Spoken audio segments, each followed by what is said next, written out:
Every mountain will be leveled to the ground. Every sea that is will drain into the nothing. Every city come to silence without sound. But the words that he has spoken will not crumble. They will stand when every standing thing has gone. Every promise made from the mouth of the eternal will outlast the stars it was written on.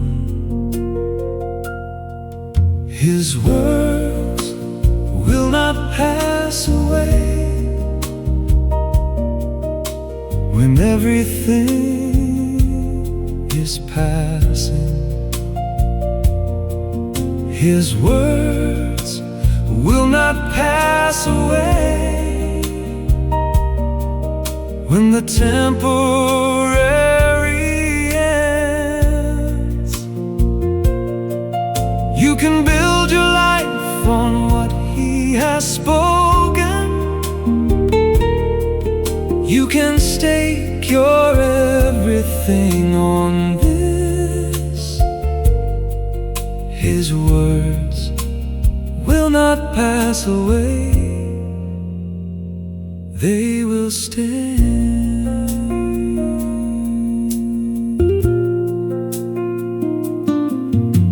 The nations rise and fall in rapid cycles. Philosophies replace each other fast. The wisdom of the age becomes the laughing stock. But the Word of God is built to last. Not because it was protected in a tradition, not because the scholars kept it in a cage, but because the one who spoke it is eternal, and His voice goes on from age to age. His words will not pass away. When everything is passing, His words will not pass away. When the temporary ends, you can build your life on what He has spoken. You can stake your everything on this. His words will not pass away. They will stand. In a world where everything is shifting, in a season where the ground feels unsteady still, come back to the words that will not pass away. Come back to the anchor and be filled. He said, watch. He said, be ready. He said, no one knows the day or hour but the Father. But He said His words are firm and will not falter, and on that foundation you can build now and hereafter. Heaven and earth will pass away, but His words will not pass away. His words remain forever.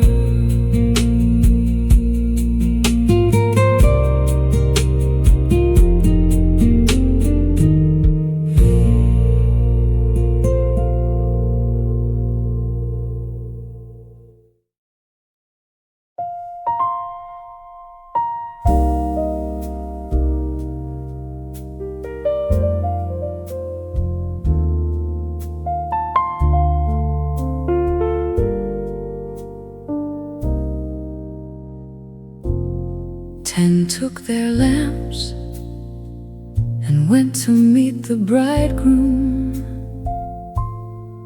5 were wise and 5 did not prepare. The wise ones took the extra oil with them. The foolish thought the lamp alone would bear. The bridegroom was delayed and they all slumbered, but at midnight came the shout that woke them all. Trim your lamps, the bridegroom is arriving. But the foolish found their oil was running small.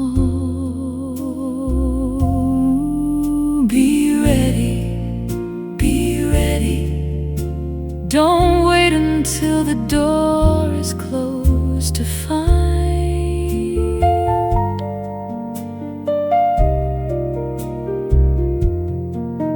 Be ready, be ready. The time for preparation is right now. Don't borrow someone else's readiness. What you carry in the dark is yours alone. Be ready, for you do not know the hour.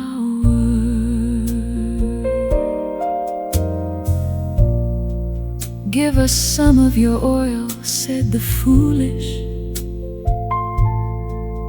But the wise said there would not be enough. Go quickly to the ones who sell it. But the door was shut before they could come up. Lord, Lord, open to us, they cried out. But he answered, I do not know you now. This is not a story built on cruelty, but on the invitation to prepare somehow. Be ready, be ready. Don't wait until the door is closed to find.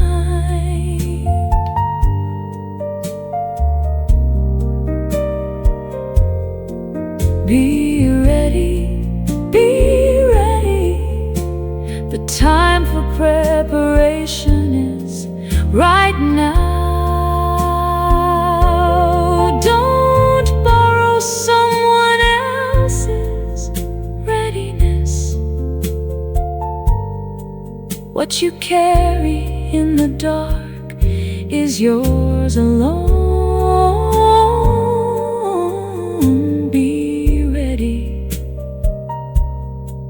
for you do not know the hour. The oil is not something you can transfer at the last moment. The preparation is the daily work of grace. The seeking and the filling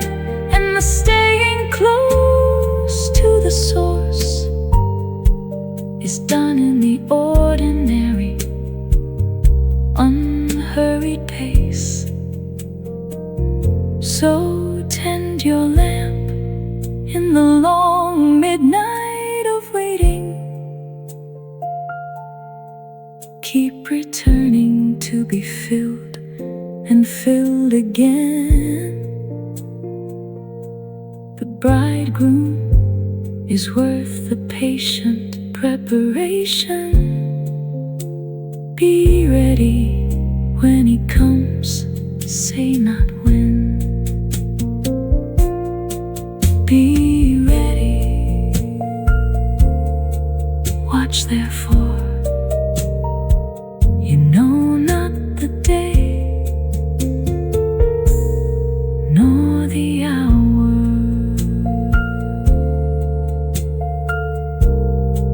Be ready.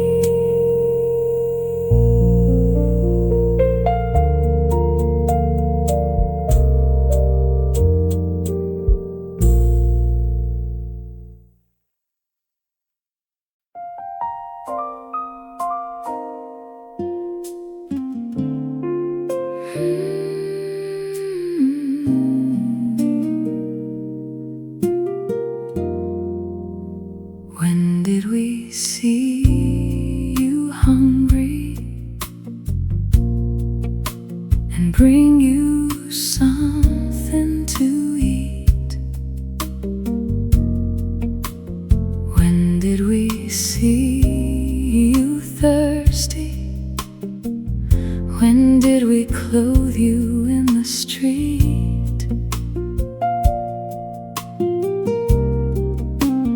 When did we see you a stranger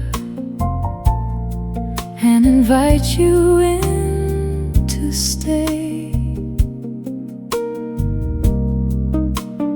When did we see you in prison and come to you that day? As you did it to the least of these, you did it unto me.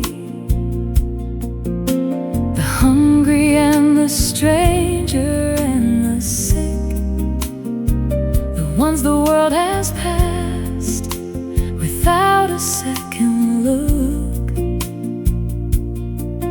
are the face of the King, if you would see. As you did it to the least, you did it unto me.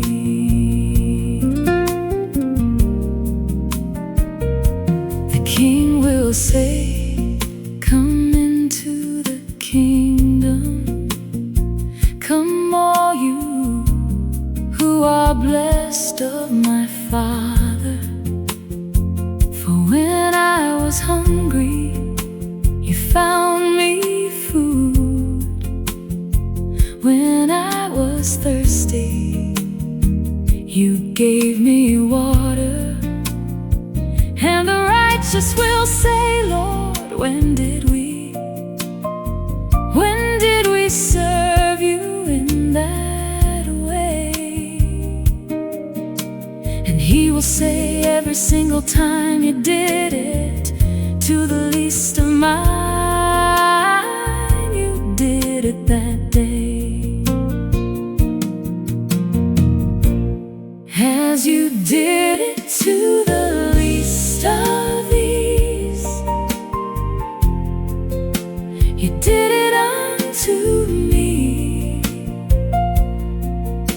The hungry and the stranger and the sick, the ones the world has passed without a second look,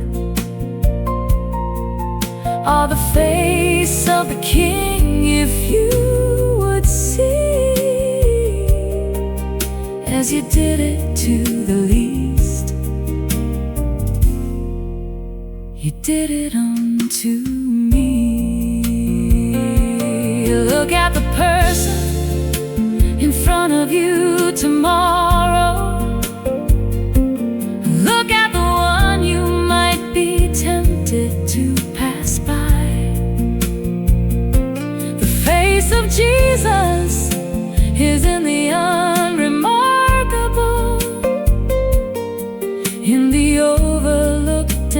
left behind nearby.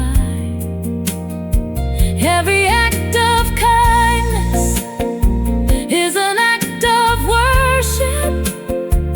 Every hand extended is a prayer in motion. When you serve the small and the forgotten, you are serving the source of all devotion.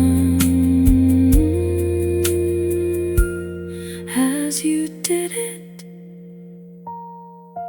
to the least of these, you did it unto me.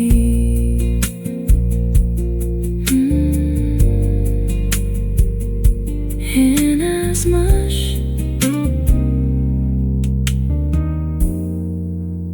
unto me.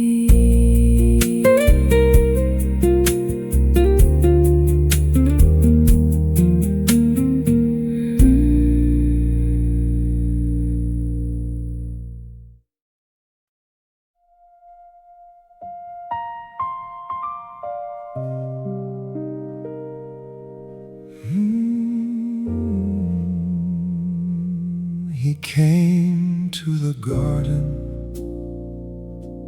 in the dark of the evening, and fell upon his face upon the ground. He asked his friends to stay and keep on watching, but the weight of sleep pulled all of them down. Oh, my Father, if it is possible, let this cup pass from me, if there is a way. The one who made the world was asking heaven for another way, for something else to say.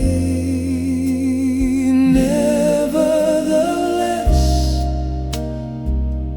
not my will but yours be done.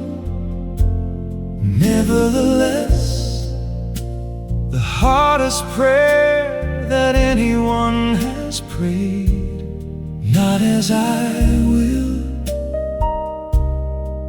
but as you will.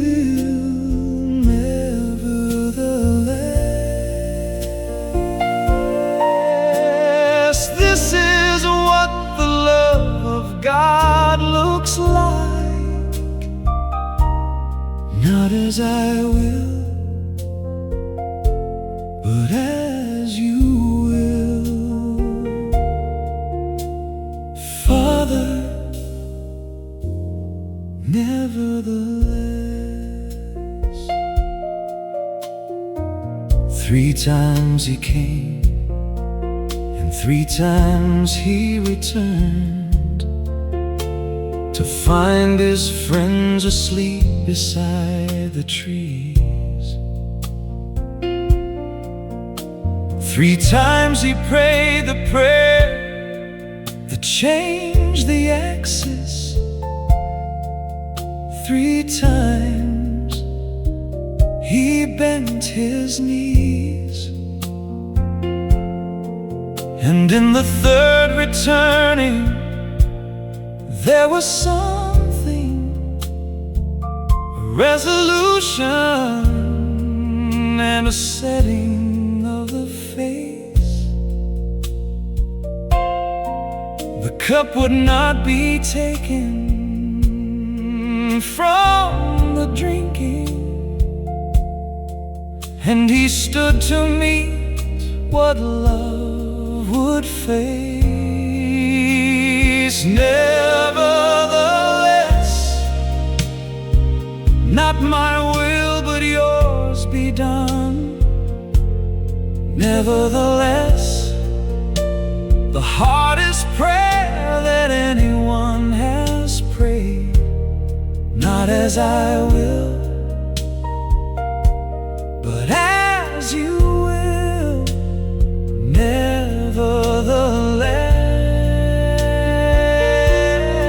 Nevertheless, this is what the love of God looks like. Not as I will, but as you will. Father, nevertheless, when you come to your own Gethsemane moments, when the cup before you is too hard to bear, when you've asked the same prayer in the dark and found no answer, know that He prayed it first. He met you there. He is not a God who has not known the garden. He is not a God who stands at a distance from the cup. He drank the cup that we could not have managed, and He prays now for the one still working up the courage to say, nevertheless,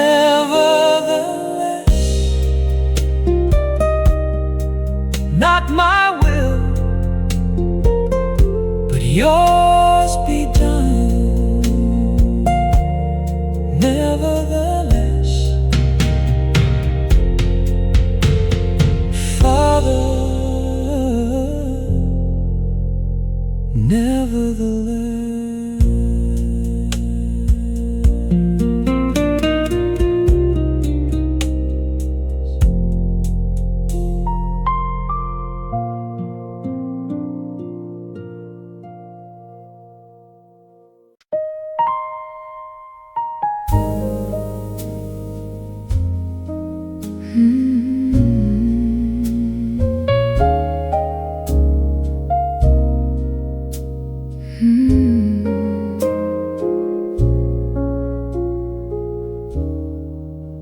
Peter stood beside the fire that night,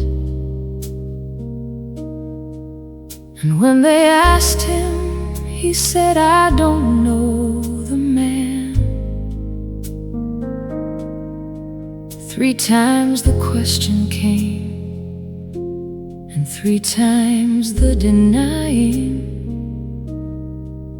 until the rooster sang across the land.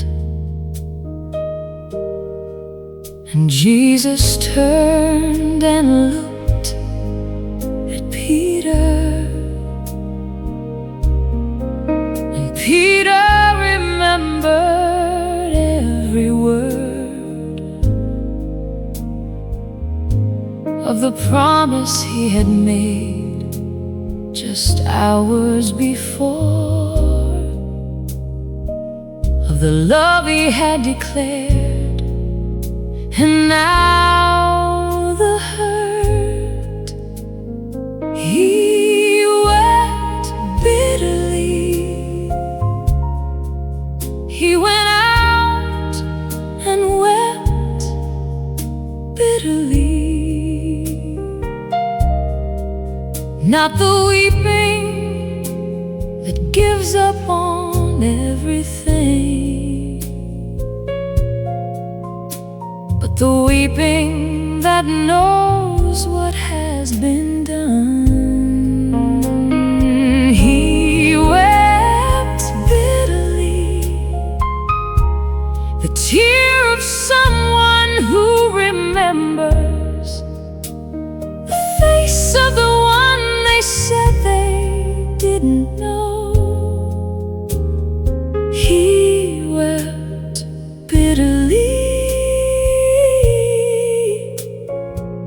and mercy mercy was already on the way.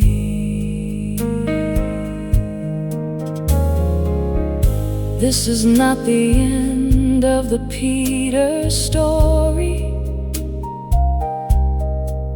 The restoration would come beside the sea. Do you love me? 3 times the question, meeting the 3 denials tenderly. The God who met the failure in the garden, the God who turned and looked through all the smoke, it's the God who finds the broken and the weeping and meets them there before the words are spoke. He wept bitterly. He went out and wept bitterly. Not the weeping that gives up on everything, but the weeping that knows what has been done. He wept bitterly, the tear of someone who remembers the face of the one they said they didn't know. He wept bitterly, and mercy was already on the way. If today you are sitting in the failure, if today you've said the thing you swore you wouldn't say, if the rooster crowed and you know what it means, don't run from the face that's looking your way. He is looking at you, not with condemnation. He is looking at you, not to count the cost. He is looking at you the same way he looked at Peter, with a love that never once considered you as lost. He wept bitterly, and mercy came, and mercy came for Peter and for you.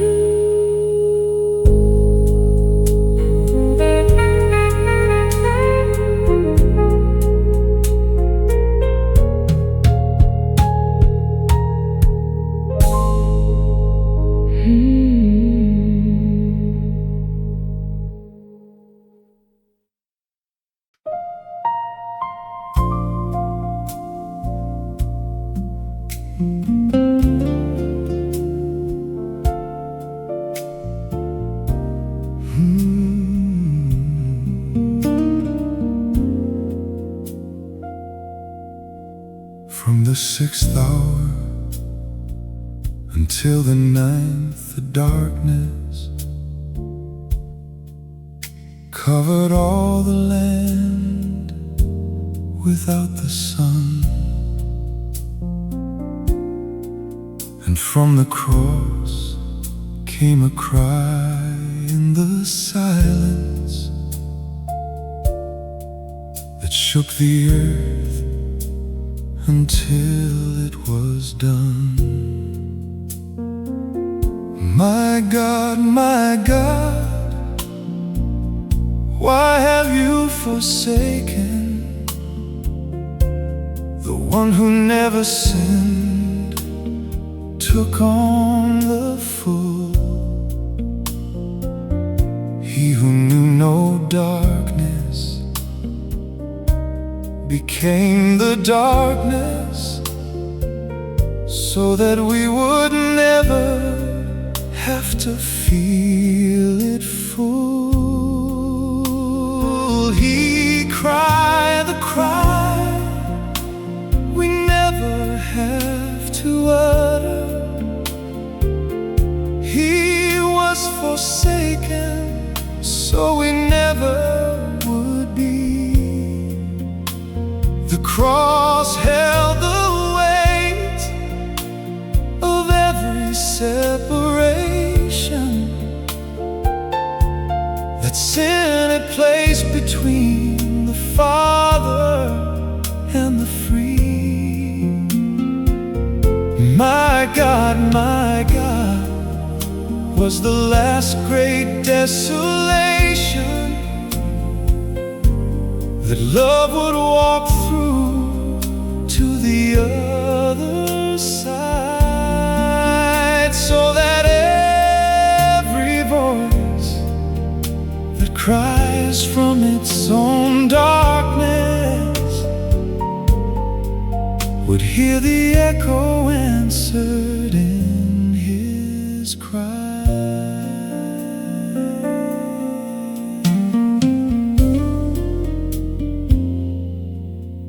He was mocked and he was given vinegar. He breathed his last and yielded up his breath. And at the moment of his dying, the veil tore from top to bottom. Heaven opened through the death. The centurion said, truly, this was the Son of God, standing at the foot of what he'd done. Even in the darkest moment of the story, the witness of the cross declared the Son. He cried the cry we never have to utter. He was forsaken so we never would be. The cross held the weight of every separation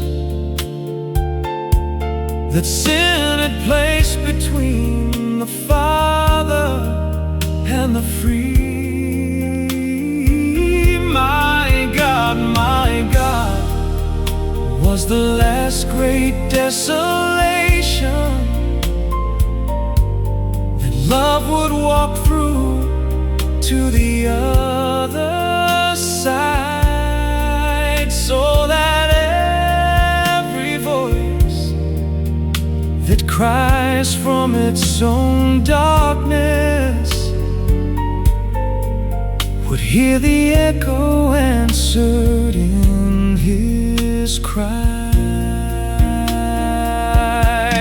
If you have ever prayed those words in your own darkness, if you have felt the silence where the answer should have been, know that you are praying inside of his own prayer.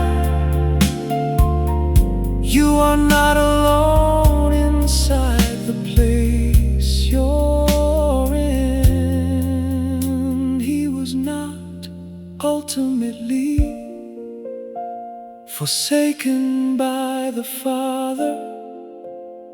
The third day answered everything the cross had said.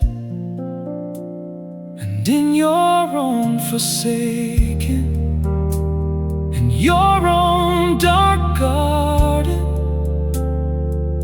the same answer will come echoing ahead. My God,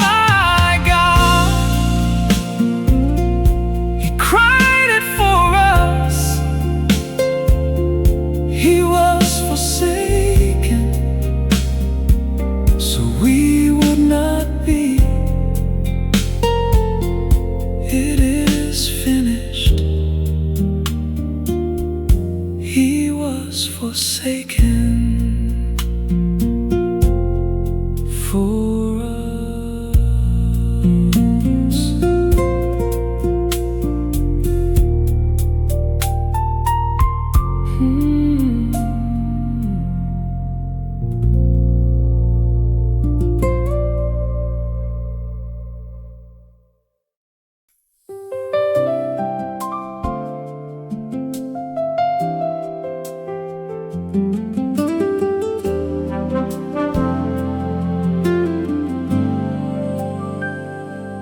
Early in the morning they came to the tomb, Mary Magdalene and the other Mary too. And there was a great earthquake, an angel descending, with a face like lightning and a garment of white dew. The guards trembled and became like dead men. The angel rolled the stone away from the door and sat upon it and spoke to the women, "Fear not, He is not here anymore. He is not here. He is risen, as He said, as He told you. He is not here. He is risen. Come and see the place where the Lord had lain. He is not here. He is risen. Go quickly and tell the disciples, He is not here.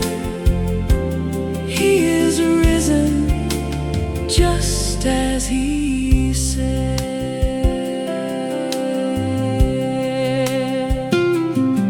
They left the tomb with fear and with great joy, running to bring the news to those who'd wait. And Jesus met them on the road in the morning, and all they had was worship at His feet.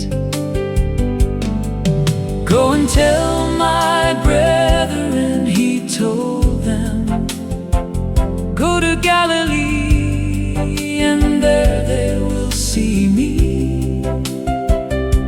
The answer to the silence of the garden, the answer to the cross and what would be. He is not here.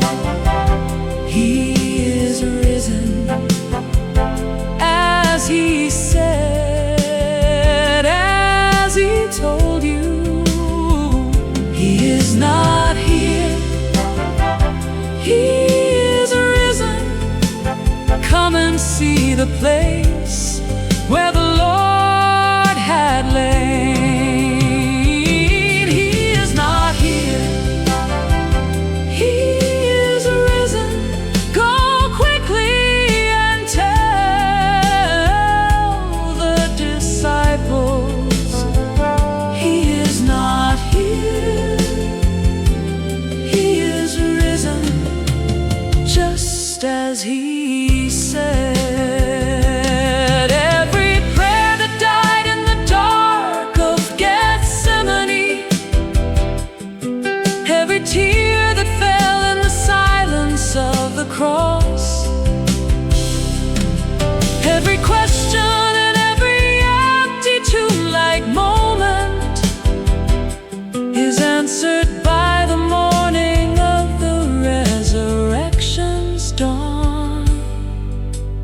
said it, and it happened just as he told them. The stone was moved, the grave could not contain, and the same power that raised him in the morning is working in the world and will not cease again. He is risen. He is risen indeed, just as he said.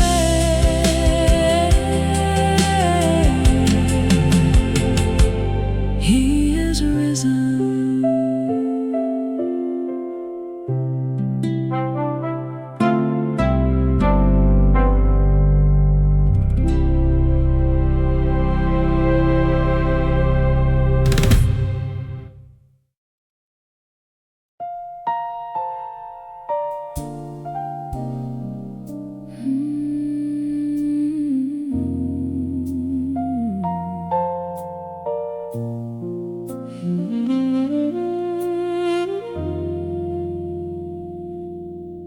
They had come to anoint the dead,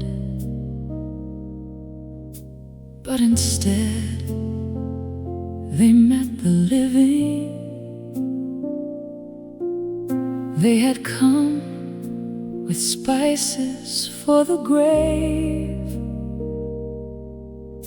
but instead received the giving of a risen Lord who met them on the road, who said, "All hail and fear not anymore." And they fell and held his feet in worship of the one they thought they'd lost before. They held his feet and worshipped at his feet. They held his feet. The ones who'd watch the nails go in held the feet of the one who walked out of the grave, and the grief became the mourning, and the loss became the gift. They held his feet and worshiped. Fear not, he told them, go and tell my brethren that I am going before you to Galilee. So the first announcers of the risen Christ were the ones who came in grief and came to see. The world has always overlooked the early witnesses, the women at the tomb before the dawn. Heaven chose the broken-hearted and the grieving to carry the greatest news the world had known. They held his feet and worshipped at his feet. They held his feet. The ones who'd watch the go in held the feet of the one who walked out of the grave, and the grief became the mourning, and the loss became the gift. They held his feet and worshiped. Have you ever held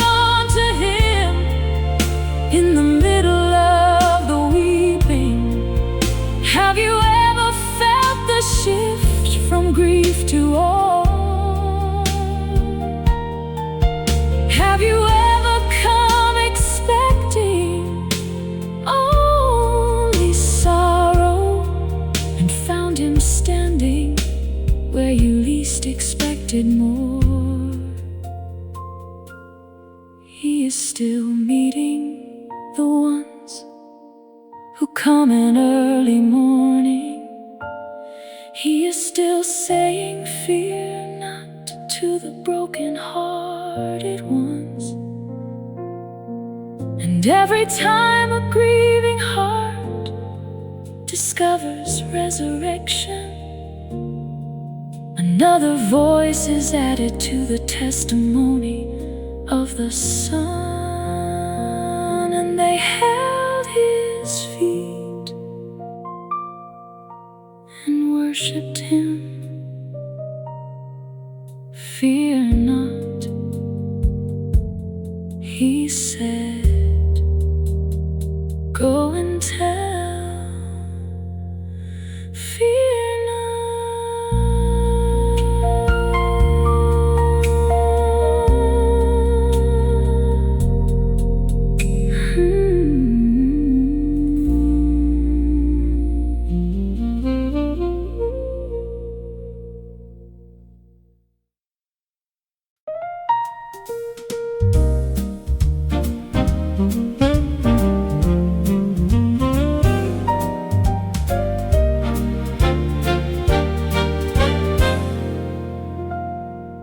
All authority in heaven and on earth has been given to me, he said. Therefore go, make disciples of all nations, baptize them in the name of the Father, Son, and Head. Teach them to observe everything I've commanded, and behold, I am with you all your days, even to the end of the age. I will be with you. This is the sending and the staying in one phrase. Go therefore into all the world he's given. Go therefore with the authority of heaven behind you, teaching what he taught, making disciples, baptizing in the name. Go and know that he is with you as you go. He is always going with you.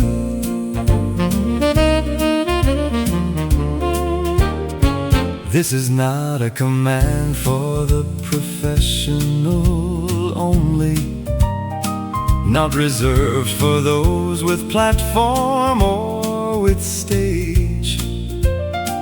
It's for everyone who follows in his footsteps across every ordinary day and age.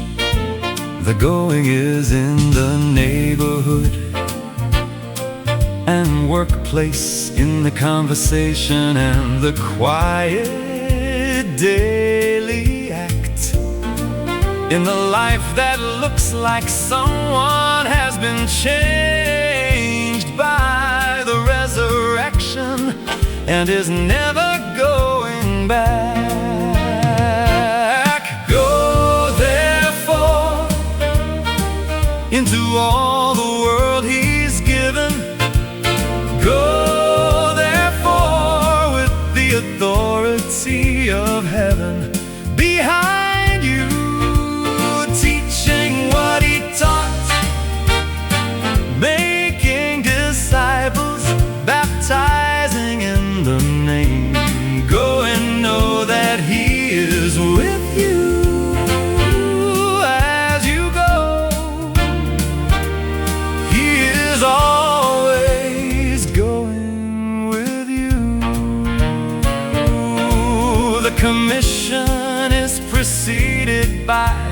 power. The sending is accompanied by the staying. All authority belongs to the one who sends us, so the going is not in our own strength or saying. And when the road grows long and the going becomes harder and the opposition rises like a wall, remember who is walking in the sending. Remember whose authority holds all. Go therefore, and lo, I am with you always, even to the end, even to the end of the age. I am with you. Go.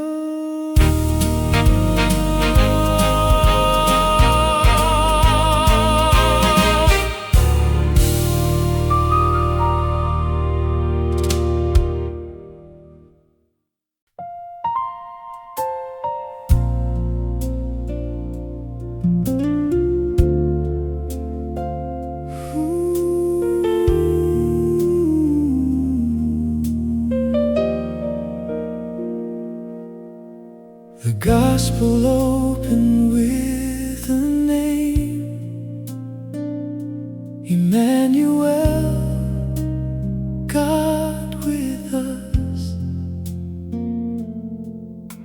A promise wrapped in a manger before the story had begun.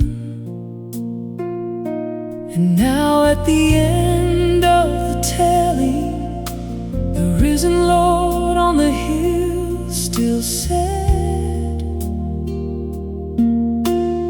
lo, I am with you always, even to the end. Emmanuel, God with us in the beginning. Emmanuel, God with us at the close. From the manger to the mountain, from the cradle to the commission, Emmanuel is the first and final word. God with us, God with us always, Emmanuel.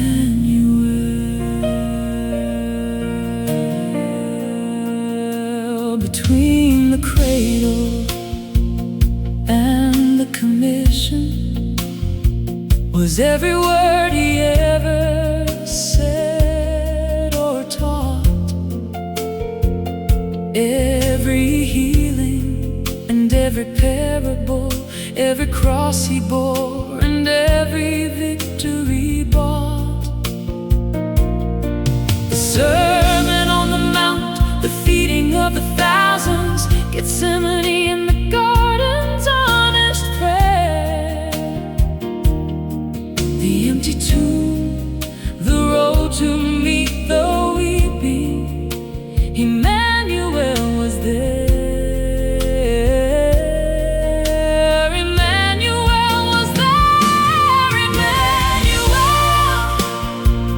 God with us in the beginning, Emmanuel,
of the promises, the one that started with a virgin and a name, the one that ended on a mountain with ascending.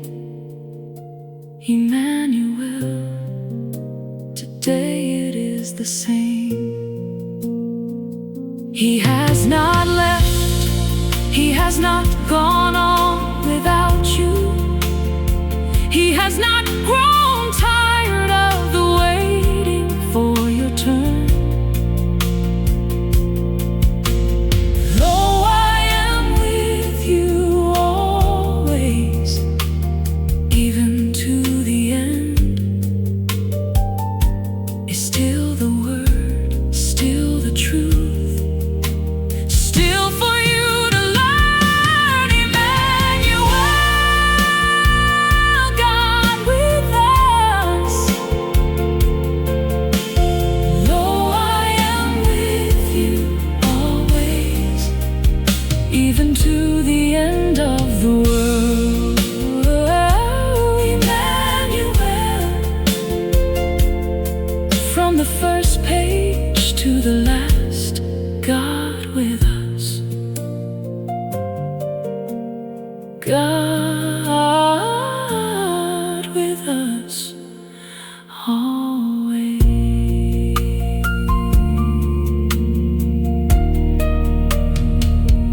Emmanuel.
The gospel open with the name Emmanuel, God with us. A promise wrapped in a manger before the story had begun. And now at the end of the telling, the risen Lord on the hill still said, Lo, I